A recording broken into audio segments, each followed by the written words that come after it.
There are two ways to delete Grade 7 Education Service Contracting Grantee details: per grantee and bulk delete.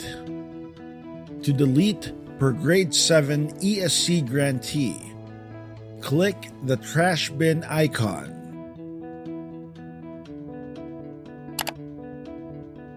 A confirmatory message will display the details of the Grade 7 ESC grantee and ask you if the grantee record will be deleted.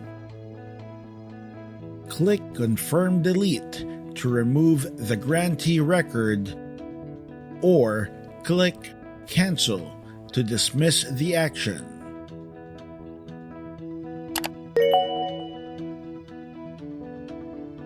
To bulk delete, select the grantees by checking the box beside each name.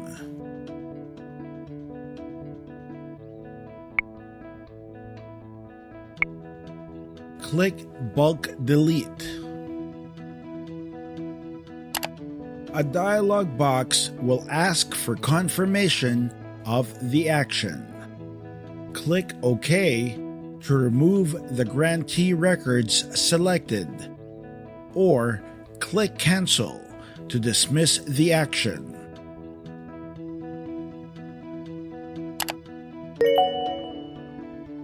You will be allowed to delete the records of unbilled grantees only.